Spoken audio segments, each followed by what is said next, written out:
Programme time line सां गॾु आऊं आहियां असद मुमताज़ रेड। नाज़रीन, लिंग साणींदड़ गर्मी में लोड शेडिंग जो अज़ाब घटि नाहे थी सघियो। कराची समेत पूरी सिंध में 12 खां 18 कलाक जी लोड शेडिंग अवाम जा लाह कढी छॾिया आहिनि।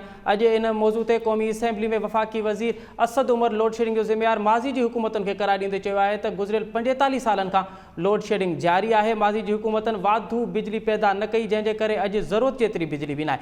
ॿिए पासे उमर अयूब जेको एनर्जी ऐं पावर जो वज़ीर आहे, उन कराची में जेका लोड शेडिंग आहे उनजो ज़िम्मेवार सिंध हुकूमत खे करार ॾिनो आहे। अॼु इन मौज़ू ते प्रोग्राम में ॻाल्हाइबो ऐं गॾोगॾु ॻाल्हाइबो त JUI जी मेज़बानी में जेका APC थी आहे कराची में, उन में फ़ैसिलो कयो वियो आहे त वफ़ाक़ी हुकूमत खे हाणे टफ टाइम ॾिबो। अगरि 18वीं तरमीम खे रोल बैक कयो वियो त पोइ मज़ामत कबी। इन्हनि ॿिन्हिनि मौज़ूअनि ते ॻाल्हाईंदासीं। इन वक़्तु असां सां गॾु प्रोग्राम में शरीक गुफ़्तगू आहिनि पीपल्स पार्टी जी अॻवान मोहतरमा शर्मिला फारूकी साहिबा ऐं तहरीक इंसाफ़ जो अॻवान जनाब जमाल सिद्दीकी साहिब। जमाल सिद्दीकी साहिब, जेका के इलेक्ट्रिक आहे, अगरि कराची जी बिजली जी ॻाल्हि कजे त के इलेक्ट्रिक त या नेपरा जे अंडर में आहे या वफ़ाक़ी हुकूमत जे अंडर में आहे, हीअ सिंध हुकूमत इन जी ज़िम्मेवारी कीअं? बिस्मिल्लाहिर्रहमानिर्रहीम जी असद, सिंध हुकूमत जो इहो बयानु जेको आहे इम्तियाज़ शेख साहब जो, त इहो बिल्कुलु उन जे मुतरातिफ़ आहे कि मान ना मान में तेरा महिमान। हिननि खां पहिरीं इहो त पुछो त 12 साल थिया आहिनि, सिंध में बिजली जे अलावा इलाही सारा महकमा आहिनि, तालीम आहे, सिहत आहे, माण्हुनि जो रोज़गार आहे, सिंध जे आवाम जा मसाइल इलाही सारा आहिनि, पहिरियों उन्हनि खे थो हल करे जेको अगरि बिजली जो ठेको खयूं था। असल ॻाल्हि इहा आहे त हीअ के इलेक्ट्रिक जेको आहे नेपरा जे हेठि ईंदी आहे, हिकिड़ो प्राइवेटाइज़ इदारो आहे, यानी हिकिड़ो प्राइवेट सेक्टर जो इदारो आहे जेको 2009 में ज़रदारी साहब जॾहिं सदर मुमलिकत हो, उन दौर में ज़रदारी साहब अबराज कंपनी खे ॾिनो ऐं उन खां पोइ हिन सां हिकिड़ो डॉक्यूमेंट साइन थियो। ज़ाहिर आहे को टर्म एंड कंडीशन हूंदा आहिनि, रूल्स रेगुलेशन हूंदा आहिनि। 2023 ताईं हिननि खे असांखे भुगतणो पवंदो। अच्छा, त ॻाल्हि इहा आहे त जेको असद उमर ॻाल्हि पियो करे, असद उमर ॻाल्हि ग़लति तो न पियो करे त 70 सालनि खां तव्हांजे मुल्क में जेका जेका इदारनि जो बेड़ो गर्क कयो आहे ऐं उन खां पोइ अची 2 सालनि में तव्हां असांखां हिसाब था वठो कि असां हुनखे सिधो बि करे ॾेखारियूं, असां हुनखे तरक़ी बि ॾियूं, पाकिस्तान खे चाइना ऐं मलेशिया जे वांगुरु तरक़ी याफ़्ता मुल्क बि ठाहे ॾेखारियूं 2 सालनि में, त इहो पॉसिबल न आहे। हक़ीक़त पसंदि थियणु खपे, तनक़ीद अपोज़िशन खे करणी उनजो फ़र्ज़ु आहे पंहिंजी जाइ ते, पर इंसान खे थोरो रियलिस्टिक हुअणु खपे कि अगरि 2 साल जी गवर्नमेंट आहे त असांखे केतिरा सारा क्राइसिस असांखे फेस करणा आहिनि, उन्हनि खे बि असांखे मुंहुं ॾियणो आहे, असां मुल्क खे बि हलाइणो आहे, असांखे मुल्क जी इकोनॉमी खे बि ॾिसणो आहे ऐं गॾोगॾु जेको कोविड आयो आहे 5 महीननि खां सॼी दुनिया जी इकोनॉमी जो बेड़ो गर्क थी वियो आहे। त गवर्नमेंट जो कमु ज़रूरु आहे त हू मुल्क जे मामलनि खे, मुल्क जे इदारनि खे तरक़ी ॾिए, मुल्क जे मसाइलनि खे हल करे, पर टाइम असांखे 2 साल थियो आहे, उहो ॻाल्हियूं असांजे मथां करनि पिया जेका 70 सालनि खां मुल्क ते क़ाबिज़ हुआ। साहब, अवां चओ पिया त 2023 ताईं मतिलबु लोड शेडिंग में घटिताई न ईंदी, अवाम इहो अज़ाब पियो भोगींदो। न ॾिसो, कल्ह गवर्नर सिंध इमरान इस्माइल खे वज़ीर आज़म इमरान ख़ान साहब इस्लामाबाद तलब कयो आहे ऐं अपोज़िशन लीडर फिरदौस नक़वी खे बि इस्लामाबाद तलब कयो वियो। अॼु गवर्नर सिंध जी मुलाक़ात बि थी आहे ऐं गवर्नर सिंध, ॾिसो गवर्नर सिंध असांजा तहफ़ुज़ात वज़ीर आज़म खे ॿुधाईंदो त असांजी हुकूमत जे हिकिड़े वज़ीर जी बैड परफॉर्मेंस जे करे पाकिस्तान जो माशी हब कराची जेको मुल्क में रीढ़ जी हड्डी जी किरदारु अदा कंदो आहे, त पाकिस्तान जो माशी हब अॼु हिकिड़ी क्राइसिस जो शिकार आहे। असांजी पार्टी में असांजे प्राइम मिनिस्टर खे कतई बुरो नथो लॻे कि हुनजी पार्टी जा MLA MPs एहतिजाज ते वेठा आहिनि। असां इहे एहतिजाज के इलेक्ट्रिक जे ख़िलाफ़ कयूं था ऐं पंहिंजी गवर्नमेंट जी तवजो हिन तरफ़ ॾियारियूं था त कराची में मसइला एतिरो संगीन थी वियो आहे कि असां अवामी नुमाइंदा आहियूं, असांखे अवाम जी नुमाइंदगी कंदे रोड ते वेहणो आहे। अॼु prime minister governor Sindh Imran Ismail खे हिकिड़ी कमेटी जे ज़रिए, जंहिंमें असद उमर बि आहे, शहज़ाद कासिम बि आहे, बिजली जो वज़ीर बि आहे, वज़ीर आज़म जा शदीद कंसर्न आहिनि कि कराची में जेको बिजली जो बहरान आहे, लोड शेडिंग आहे, इहो छो थी थिए। इन ते मबनी कमेटी बि ठाही आहे। इंशाअल्लाह ताला तव्हां हिकिड़ी के इलेक्ट्रिक पर हिननि खे वज़ीर आज़म जो जेको शदीद कंसर्न आहे, वज़ीर आज़म इन मामले में लोड शेडिंग जे लाइ को बि रियायत कोन कंदो के इलेक्ट्रिक। ठीक है शर्मिला फारूकी साहिबा, असद उमर साहब ने भी कहा है कि माजी की हुकूमतों की वजह से उन्होंने बिजली पैदा नहीं की, उसकी जिम्मेवार आज की लोड शेडिंग के जिम्मेवार वो हैं, और अब तो जमाल साहब भी कह रहे हैं कि माजी में आपने जो के इलेक्ट्रिक को जो आपने प्राइवेटाइज किया है, आज जो अजाब है वो इसी वजह से। जी बहुत शुक्रिया असद साहब जी। थोड़ा मैं अगर माजी में जाऊं और जमाल साहब की याद दहानी भी कराऊं जी, तो जिस वक्त के इलेक्ट्रिक, उस वक्त तो KESC के नाम से थी ना, अब तो नाम बदल लिया चंद सालों से, उस वक्त जब इसकी प्राइवेटाइजेशन हो रही थी, तो अगर मुझे सन याद हो, शायद 2015, जी बिल्कुल 2015, 2005 2005 में, हाँ, मुशर्रफ के दौर में ये हुआ था जी। उस वक्त मुशर्रफ का दौर था जी। और पीपल्स पार्टी वो वाहिद जमात थी जिसने इस प्राइवेटाइजेशन के खिलाफ एहतजाज किया, धरना दिया।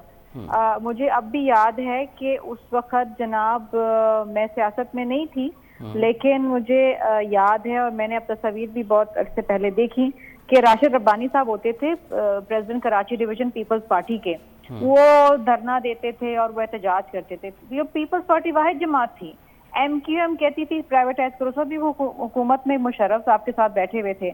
उन्होंने कहा कि नहीं जी, अब ये प्राइवेटाइज हो जाएगी तो आवाम को सस्ती बिजली मिलेगी, लोड शेडिंग का खात्मा हो जाएगा। और उसके कॉन्ट्रैक्ट में ये शामिल था कि जिन्होंने अपनी ट्रांसमिशन लाइंस बढ़ानी है, इन्होंने अपनी ट्रांसमिशन लाइंस रिवैम्प करनी है, चोरी को रोकना है, वो तमाम चीजें जी। आज तक कुछ नहीं हुआ, आज तक कुछ नहीं हुआ। हुआ सिर्फ ये, पहले अबराज ग्रुप आया, ये आरिफ नकवी साहब, उन्होंने दिल खोल के KSC में से पैसे कमाए, फिर वो बेच के आगे शंघाई चाइना वालों को चल दिए। और इल्जाम हम पे लगता रहा कि जनाब इसमें फरियाद तालपुर के शेयर्स हैं या आसिफ जरदारी साहब के शेयर्स हैं। असल में हकीकत ये निकली कि आरिफ नकवी साहब वो शख्स हैं जिनकी बहुत ही करीबी कुर्बत है इमरान खान साहब के साथ। रेहाम खान साहिबा की अगर आप किताब पढ़ें तो उसमें वो कहती हैं कि इमरान खान साहब के इलेक्शन में 2018 में जो पैसे खर्च हुए हैं ना, उसमें 67% पैसे जो हैं वो आरिफ नकवी साहब ने दिए। और अभी हाल ही में जब वो बरतानिया में पकड़े गए हैं तो उन्होंने एक अपना रेफरेंस दिया है पाकिस्तान में, और वो इमरान खान साहब का कि मेरा रेफरेंस वो है। अब तो आप सोच सकते हैं कि बातें क्या होती रही और हकीकत में क्या फसाना है। अब आ जाते हैं कि इस वक्त KSC के साथ क्या किया जा सकता है। इस वक्त भी 27% शेयर जो है वो वफाकी हुकूमत के पास है। और देखिए, वफाकी हुकूमत जो होती है ना, वो रियासत होती है, रियासत बहुत कुछ कर सकती है। बेशक वो प्राइवेटाइज हो गई है। इमरान खान साहब को बुलाना चाहिए, उनके CEO को, उनको बिठाना चाहिए नेपरा के साथ, उनको बिठाना चाहिए पेट्रोलियम मिनिस्ट्री के साथ, क्योंकि कभी हम सुनते हैं कि इलेक्ट्रिक कह रही है हमें फर्नेस ऑयल नहीं मिल रहा, वहां से वजारत कहती है हमने दे दिया। ये आपस में एक इधर बॉल मार रहे हैं, वो उधर बॉल मार रहे हैं, मतलब कहीं चौका छक्का नहीं लग रहा। हो ये रहा है कि ना सिर्फ कराची वाले बर्बाद हो गए इस लोड शेडिंग के अंदर, बल्कि हेस्को का क्या हाल है, हैदराबाद और अंदरून सिंध में जो हालात हैं, मतलब 15-15, 16-16 घंटे लोड शेडिंग, कयामत है। पूरे मुल्क में अब लोड शेडिंग का मसला है। तो सिर्फ के इलेक्ट्रिक की तो हम बात करते ही हैं क्योंकि हम यहाँ पर सिंध में बैठे हुए हैं और ये एक बहुत बड़ा इशू है, लेकिन पूरे मुल्क के अंदर जो है मामला खराब है, उसके ऊपर क्या जवाब देंगे। और देखिए ये बात है कहना कि जी पुरानी हुकूमतों ने ये कर, ये आसान है ना, ये बात को रफा दफा कर देना, अपनी जिम्मेदारी से बरीउल जिम्मा हो जाना कि जी माजी की हुकूमतें करें। अरे भाई, माजी की हुकूमतें जो भी कर गई आप उनको छोड़ें, आप आगे की सोचें। 2 साल हो गए आपको हुकूमत में आए हुए, आपने क्या किया इन 2 सालों में, ये तो बता दें। जी, ये कोई जवाब तलबी तो होनी चाहिए ना। आप तो कहते थे कि ये सारे तो पुराने गंदे पाकिस्तान से हैं, ये तो नए और साफ सुथरे पाकिस्तान से हैं। इन्होंने क्या किया 2 साल में? जी शर्मिला साहबा, यही सवाल पूछते हैं जमाल साहब से कि जमाल साहब आप बताइए कि 2 सालों में आपने कितनी बिजली जनरेट की है। आज भी इस हवाले से जो असद उमर साहब ने कहा है कि बिजली अब इतनी है कि हमारी ज़रूरत भी पूरी नहीं हो सकती, तो 2 साल का अरसा तो आपको मिला ना इस पूरे टेन्योर में। असद, मुझे हैरत हो रही है आपके ऊपर कि आप 2 साल ऐसे कह रहे हैं जैसे आप हमसे पूछ रहे हैं कि 2 टेनवर हमें मिल गया गवर्नमेंट के, यानी वो आप उनकी बात नहीं करते जिन्हें इस मुल्क में 3-3 टेनवर मिले। चले, मान लिया, आप शर्मिला की बात मान ली कि 2005 में मुशर्रफ ने मुआहिदा किया था, 2008 से लेके 2013 तक तो आप थे। आप इस बात से डिनाई नहीं कर सकते कि आपने के इलेक्ट्रिक को कितनी लगाम दी, और सिंध में तो आप माशाल्लाह 2008 से ही मौजूद हैं। सवाल ये नहीं है कि मैं आप पर इल्ज़ाम लगाऊं, आप मुझ पर इल्ज़ाम लगाएं। 2 साल, क्या आप मुझे समझते हैं कि 70 साल के पाकिस्तान में 2 साल काफ़ी हैं इन मुल्क के उन करप्ट इदारों को ठीक करने के लिए जो अपने काम से हट चुके हैं, जो इस बात से बेफिक्र हैं कि उन्होंने आवाम के लिए डिलीवर करना है नहीं करना है? इन इदारों को ठीक करना, इन माफियाज को ठीक करना अगर आप समझते हैं इतना आसान काम है तो शर्मिला से पूछे कि इनकी गवर्नमेंट 3 बार की गवर्नमेंट आ चुकी है, इनकी 12 साल से सिंध में बैठे हैं, सिंध में कितनी बड़ी माफियाज का सामना है इनको, क्या उनको ठीक कर सके? ये बहुत आसान होता है कि जी नकवी साहब इमरान खान के जानने वाले, इमरान खान के जानने वाले तो जहांगीर तरीन भी थे, जहांगीर तरीन भी थे ना, कहाँ है वो? देखिए, जानने वालों का और किताबों का हवाला देना ही काफ़ी नहीं है। किताबें तो मैं भी बहुत सारी बता सकता हूँ जो जिन जिन के लिए छपी हैं, और हवाला मैं भी दे सकता हूँ कि JIT में और नैब के अंदर ओमनी ग्रुप ने और ये अपना गनी मजीद ने और लवाई ने किस किस का रेफरेंस दिया कि उनके किस्से मरासिम थे। तो ये हवाले काफ़ी नहीं है शर्मिला, लेकिन मैं सिर्फ ये कहना चाह रहा हूँ कि इस मुल्क में मैं असद मुकम्मल कर लूँ, मैं बिल्कुल इस बात का एतराफ़ करता हूँ कि हमारी गवर्नमेंट के मातहत जो नेपरा का इदारा है, नेपरा ने के इलेक्ट्रिक को सही तरह से लगाम नहीं डाली, जिसकी वजह से के इलेक्ट्रिक अपनी जिम्मेदारियों से गाफिल है। कराची शहर को उसने तकलीफ में डाला हुआ है, पाकिस्तान के माशी हब को अंधेरों में डुबाया हुआ है। आज जो गवर्नर सिंध और वजीर आजम की मुलाकात हुई है वो इसी सिलसिले की कड़ी है कि के इलेक्ट्रिक को इस बात का हिसाब देना पड़ेगा कि उसने कराची के साथ, इस सूबे के साथ, हमारे सूबे सिंध के साथ उसने क्या सुलूक किया। जो हेस्को और जो सेप्को जो ये इदारे हैं वो भी वजारत बिजली के नीचे आते हैं। अगर एक बिजली का वजीर सही परफॉर्म नहीं करता तो यकीनन उसकी कारकर्दगी का मलबा उसकी गवर्नमेंट पर जाता है, उसके वज़ीर आज़म को जवाब देना पड़ता है। तो आज जो गवर्नर सिंध की मुलाकात हुई है वो बहुत सख्त मुलाकात हुई है। वज़ीर आज़म को शदीद कंसर्न है कि कराची के साथ ये क्या हो रहा है, बिजली के मामलात में क्या हो रहा है। मैं आपको पूरा यकीन दिलाता हूँ कि इन माजी के हवालों को हम छोड़ देते हैं, लेकिन मैं आगे की बात आपको बता दूँ कि इंशाअल्लाह ताला चंद दिन के अंदर आपको के इलेक्ट्रिक का किबला दुरुस्त होता नजर आएगा। अच्छा, तो कि हेस्को और सेप्को का क्या सूरत हाल है जमाल साहब? होते भी तकरीबन यही सागी सूरत हाल है, बल्कि सूरत हाल खराब है जी, बिल्कुल आई एग्री विद यू। तो वो हेस्को सेप्को तो ईंदा ही वजारत बिजली में जो हेठ है ना जी, तो उन्हनि खे तो लगाम तरीक़े सां डिबी। अॼु जेतिरी देर प्राइम मिनिस्टर सां मुलाक़ात थी आहे गवर्नर सिंध जी, ऐं वो शेड्यूल का डबल टाइम मुलाक़ात थी आहे। जेतिरो शेड्यूल टाइम हो प्राइम मिनिस्टर सां गवर्नर जो, वो मुलाक़ात डबल टाइम थी आहे। सॼी मुलाक़ात में ये गुफ्तगू थी आहे कि बिजली जो महकमो सही तरह नथो हले, असांजे सूबे में शदीद तकलीफ़ आहे, ऐं वज़ीर आज़म हिन जो शदीद बरहमी जो इज़हार कयो आहे हिन मुलाक़ात में। हिन मसइले खे फौरन हल करण जी मतलब वज़ीर आज़म साहब नोटिस वरतो है तमाम तर सूरत हाल जो। शर्मिला फारूकी साहिबा, जी, शर्मिला फारूकी साहिबा, वफाक आप कह रही हैं कि वफाक से काम हो नहीं पा रहा, लोड शेडिंग का जो अजाब है आवाम पे, सिंध में आपकी हुकूमत है, क्या आप इस तरह से आवाम को इनके रहमो करम पे छोड़ देंगे कि इलेक्ट्रिक, हेस्को और दीगर इदारों के रहमो करम पे छोड़ देंगे? इतनी बड़ी गर्मी में इस तरह की लोड शेडिंग, आप मतलब आप बिल्कुल इस तमाम तर सूरत हाल में खुद को बरुजमा करार देंगी? देखिए, कुछ चीजें हमारे इख्तियार से बाहर हैं। मसलन जैसे हमने कहा था पहले, वजीर आजम से दरख्वास्त की थी कि इस लॉकडाउन की वजह से छोटे ताजिर दुकानदार बहुत मुतासर हुए हैं, तो आप उनके जिनके 3,000 रुपए के बिजली के बिल हैं या 2,000 रुपए के गैस के बिल हैं उनको आप माफ कर दें जी। वो नहीं माना वफाक ने, वो नहीं माने। हमारे पास इख्तियार होता तो हम कर देते।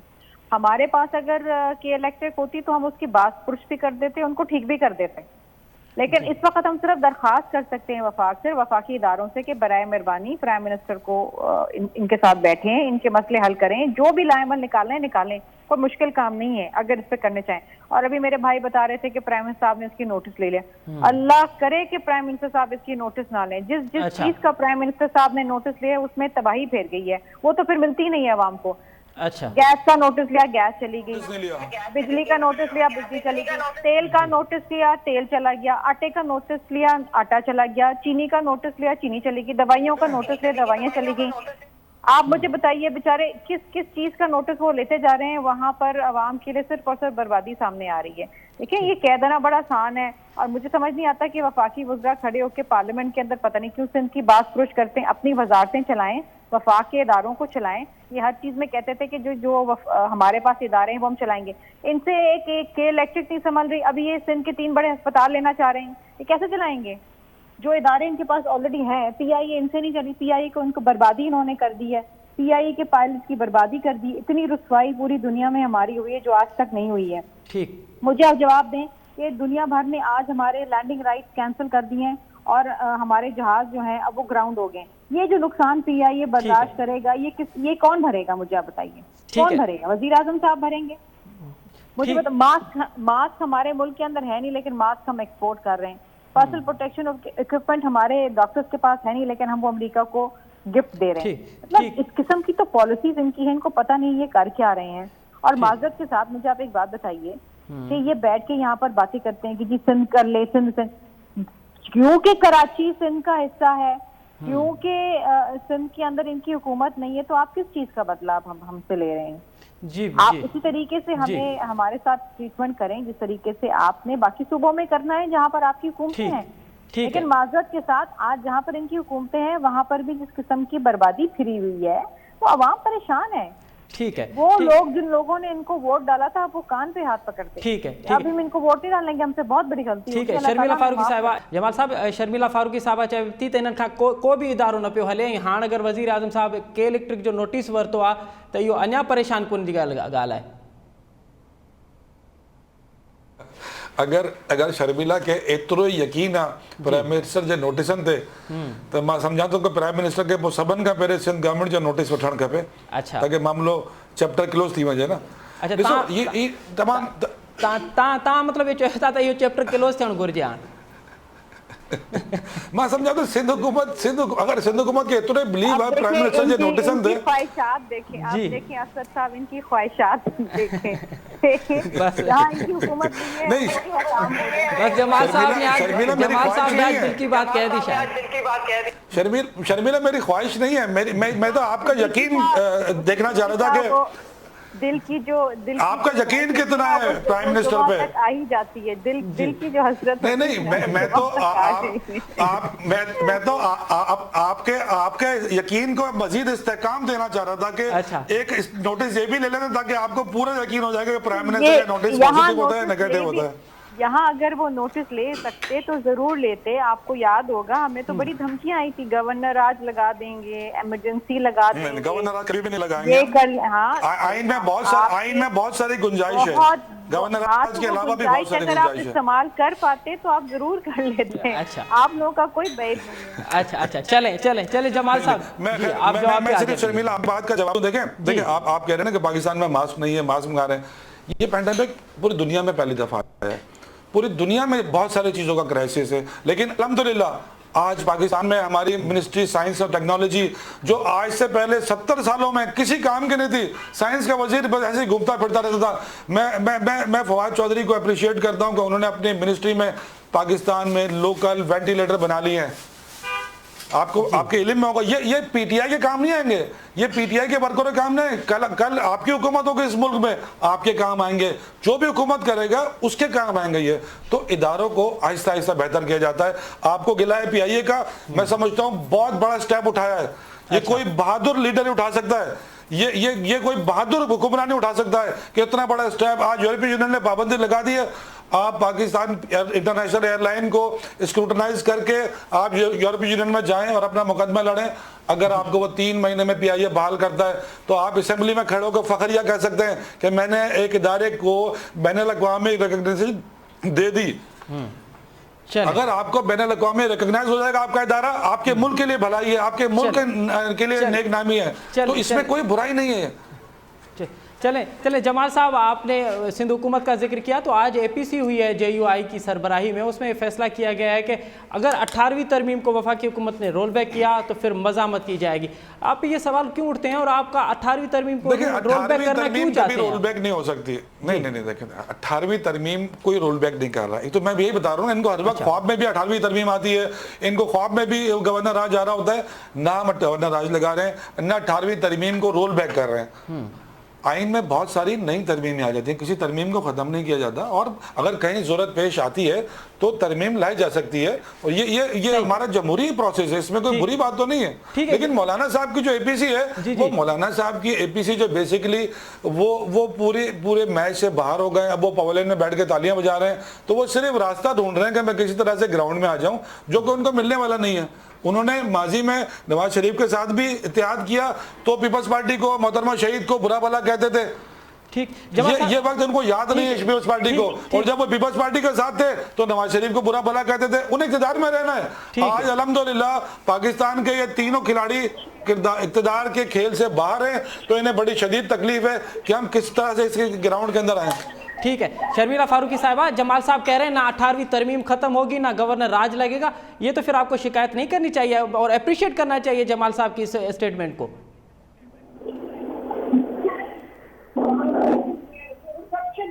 हेलो जी शर्मिला साहिबा, मेरी आवाज़ आ रही है? आप जी जी। अच्छा शर्मिला साहिबा, जमाल सिद्दीकी साहब कह रहे हैं ना 18वीं तरमीम खत्म होगी ना गवर्नर राज लगेगा।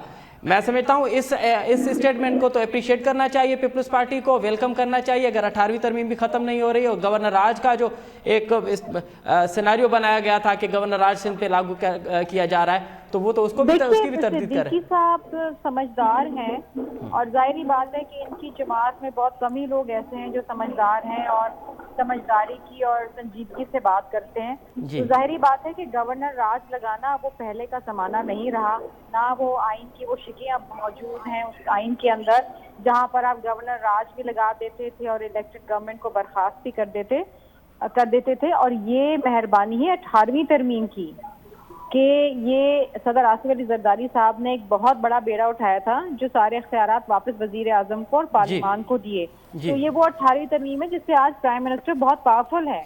तो इमरान खान साहब जब 18वीं तरमीम के ऊपर रोते हैं तो उनको शायद ये नहीं मालूम है कि आज जो उनके पास इख्तियारात हैं वो 18वीं तरमीम की ही वजह से है, वरना तो इख्तियारात होते आरिफ अलवी साहब के पास और वो ना जाने क्या कुछ कर जाते।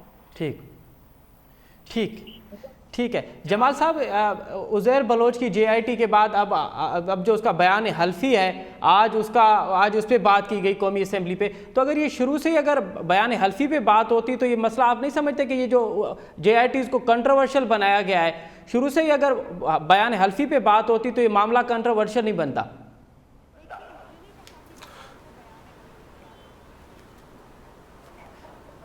जमाल साहब मेरी आवाज़ आ रही है? शर्मिला बोल रही थी इसलिए। जी जमाल साहब आपसे आ रही है शायद शर्मिला साहब से हमारा कम्युनिकेशन गैप हो गया, दोबारा देखते हैं। आपसे ये सवाल था कि आपने JIT से शुरू किया मामला, अब बयान हल्फी पे आ गया। अगर शुरू से ये बयान हल्फी को आप लेते तो JIT कंट्रोवर्शियल नहीं बनती? देखें सवाल JIT का और बयान हल्फी का और अली जैदी के सही होने का और मुराद अली शाह के गलत होने का नहीं है। सवाल ये है कि एक आदमी, गौर से मेरी बात को समझिएगा, कि एक आदमी जो इलाके में रोब दबदबा रखता था, पीपल्स पार्टी ने ऐसे आदमी पर हाथ रखा, सरकारी शफकत उसको दी, सरपरस्ती उसको दी, और उसके बाद वो आदमी एक बहुत बड़ा इस शहर का मर्डर बन गया, एक दहशत की अलामत बन गया। सवाल सिर्फ ये है कि उस एक आम आदमी को एक इतना बड़ा मर्डर बनाने में किस किस ने सपोर्ट की, किस किस ने सहूलतकारी की, किस किस की पुष्पनाई थी? क्या पीपल्स पार्टी उस उज़ैर बलोच के साथ अपने ताल्लुक को डिनाई कर सकती है? नहीं कर सकती। पीपल्स पार्टी के चीफ मिनिस्टर उसकी दावत में जाते रहे हैं, फरहल दालपुर साहिबा वहाँ जाती रही हैं, इनके MNS MPs वहाँ जाते रहे हैं, मिनिस्टर्स के वहाँ ताल्लुकात हैं। तो आज किसी भी सूरत में आप इस बात से इनकार नहीं कर सकते, आपको ये रिश्ता जस्टिफाई करना पड़ेगा कि आपका उस शख्स से रिश्ता क्या था।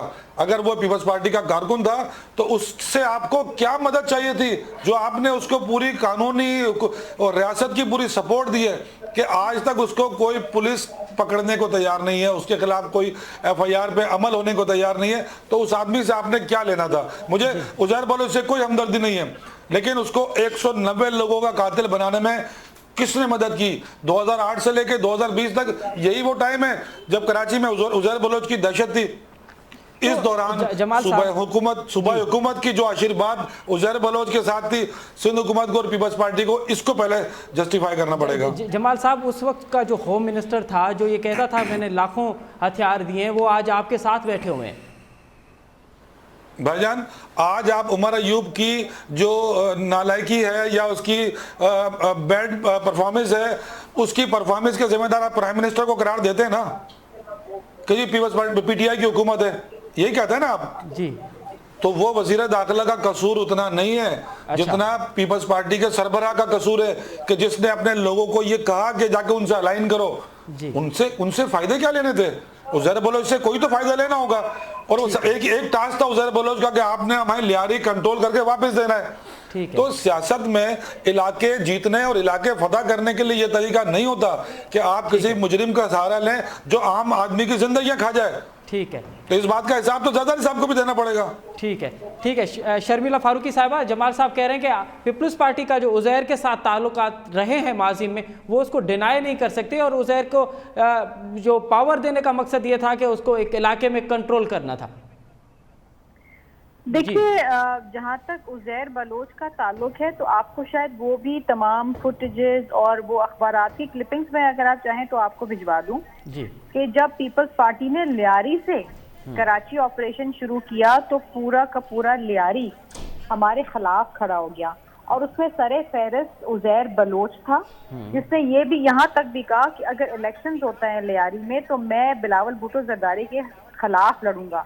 और ये तारीख का हिस्सा है, रिकॉर्ड का हिस्सा है, मुझे ये कहने की जरूरत नहीं है सही कि हम पे ये इल्जाम भी लगाया गया कि लियारी हमारा गढ़ है, लेकिन हम लियारी से क्यों ऑपरेशन शुरू कर रहे हैं, वो इस वजह से क्योंकि ऐसे जराइम पेशा नासिर वहां पर आइडेंटिफाई हुए थे जिनको निकालना जरूरी था। और वो आपको याद होगा कि वो ऑपरेशन बड़ा नाकामयाब हुआ। 14 दिन तक वहां पर जो है वो सीज किया गया, वहां पर बेचारे मासूम लोग जो हैं वो उनकी जानें गई, लोगों को खाने पीने के लिए भी नहीं मिल रहा था, फिर हमें वो ऑपरेशन रोकना पड़ा। और उसके बाद अब आगे चलें आप, अगर आप आ जाएं 2018 के इलेक्शंस के अंदर, तो आपने ये भी देखा कि लियारी से हम इलेक्शन भी हारे। 2011 तक, 2008 से 2011 तक जुल्फिकार मिर्जा साहब ने बड़ी पेट्रोनेज की उज़ैर बलोच की। आज जो उज़ैर बलोच सरदार उज़ैर बलोच बना तो उसमें जुल्फिकार मिर्जा का एक बड़ा किरदार रहा है, और वो तो खुलेआम कहते हैं कि वो मेरे छोटे भाई हैं। जिस वक्त पीपल्स पार्टी उनके खिलाफ कार्रवाई कर रही थी उस वक्त वो कह रहे थे कि ये मेरे भाई हैं, और उनके जो अख्तलाफात शुरू हुए पीपल्स पार्टी के साथ वो इसी वजह से, उसकी बुनियादी वजह भी उज़ैर बलोच था, क्योंकि पीपल्स पार्टी चाहती थी कि जराइम, देखिए जराइम पेशा अनासिर कहीं भी होंगे उसका खात्मा करना जरूरी है। अगर कहीं ना कहीं आप उनकी सरपरस्ती करते हैं और अगर उनसे लोगों की जाने जाती तो ये इल्जाम आपके ऊपर आता है।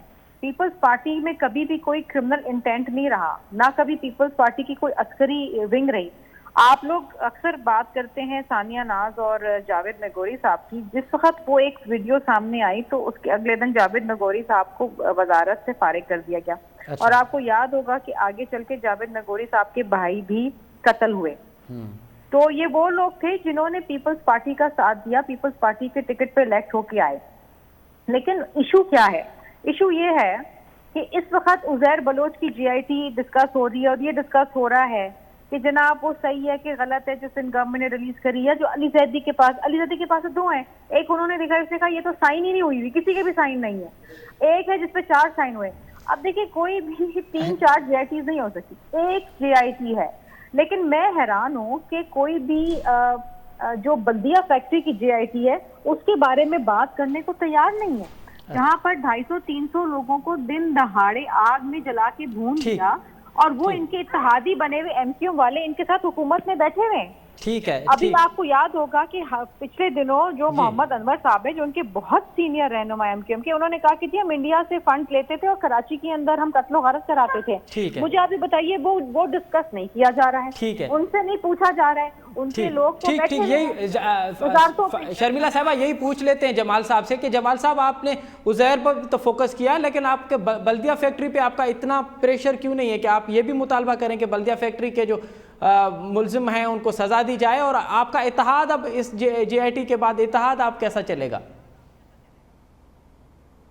अच्छा देखें, हमने तो पहले दिन से मुतालबा किया था कि बल्दिया टाउन की जो फैक्ट्री जलाने का वाक़या है और इसकी जो जीआईटी है, इसमें जो लोग मुलविस हैं उनको केफर किरदार तक पहुंचाया जाए। ये तो मुतालबा हमारा उस दिन भी था, ये मुतालबा आज भी था। और आज जो बकाया एमक्यूएम है, एमक्यूएम पाकिस्तान, उनका भी यही मुतालबा है, उनकी लीडरशिप का भी यही मुतालबा है। सवाल ये नहीं है, देखें आप बात को समझें, सवाल जीआईटीज का नहीं है, अली जैदी की और मुराद अली शाह के सहयोग गलत का नहीं है। सवाल अब फिर दोबारा वही है कि शर्मिला मुझे ताना तो दे रही हैं कि वो एमक्यूएम जो उसके लोग शामिल थे आज हमारे इत्तेहादी हैं, लेकिन शर्मिला को ये याद क्यों नहीं आता कि वो जो एमक्यूएम थी जो आपके साथ इत्तेहादी थी, जिसका सरबरा, जिसका मैं टीवी पे नाम नहीं लेना चाहता, उसका सरबरा इस मुल्क में बैन है, बानी एमक्यूएम। जी एग्जैक्टली, बानी एमक्यूएम। पीपल्स पार्टी तो बानी एमक्यूएम वाली एमक्यूएम के इत्तेहादी थी। अच्छा। जब वो नाराज होते थे रहमान मलिक लंदन पहुंच जाते थे, क्या याद नहीं शर्मिला को? ये हम तो उस एमक्यूएम का हिस्सा है जिसके लिए हमने 22 साल बानी एमक्यूएम के नाम के साथ मुखालफत की। जब इस मुल्क में, इस शहर में कोई उसका नाम नहीं ले सकता था, लोग कांपते थे, तब इमरान खान ने उस शख्स के खिलाफ कहा था कि ये दहशतगर्द है। आप बात करती हैं, आपके तो रहमान मलिक साहब सारी आपकी जो अंडरस्टैंडिंग कराने के लिए वो खुद जाते थे लंदन।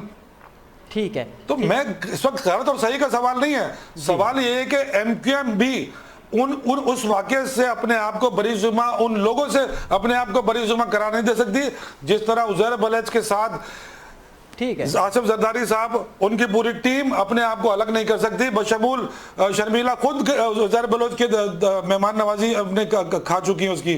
अच्छा ठीक है, ठीक है, बहुत शुक्रिया जमाल सिद्दीकी साहब और शर्मिला फारूकी साहिबा, आप दोनों मेहमान ने हमें वक्त दिया। नाज़रीन, JUI जी मेज़बानी हेठि थींदड़ APC में फ़ैसिलो कयो वियो आहे त हाणे हुकूमत खे टफ टाइम ॾिबो। ॿिए पासे बिलावल भुट्टो ऐं शहबाज़ शरीफ़ जे विच में भी APC घुराइण ते इतफ़ाक़ थियो आहे। हिकु पासे अपोज़िशन जूं पार्टियूं हुकूमत खे टफ टाइम ॾियण लाइ मुतहरिक थींदे नज़र पियो अचनि, त ॿिए पासे इत्तेहादनि जे सहारे ते बीठल तहरीक इंसाफ़ जी हुकूमत खां इत्तेहादनि जूं नाराज़गियूं अञा ताईं ख़तमु न आहिनि थी सघियूं।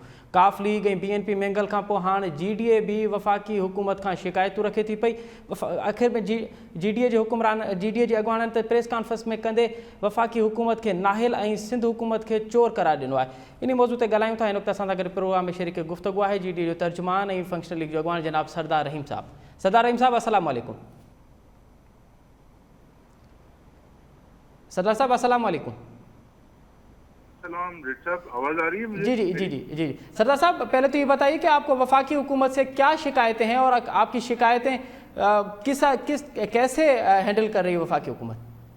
देखिए, हमें तो कोई जाती तौर पर शिकायत नहीं है, हमारी शिकायतें अवाम की शिकायतें हैं। अच्छा। इस गर्मी के मौसम में जो लोड शेडिंग हो रही है, 18 घंटे ऐसे इलाके हैं जहाँ लोड शेडिंग हो रही है, अमूमी तौर पर 8 घंटे लोड शेडिंग हो रही है, शहरों में लोड शेडिंग हो रही है।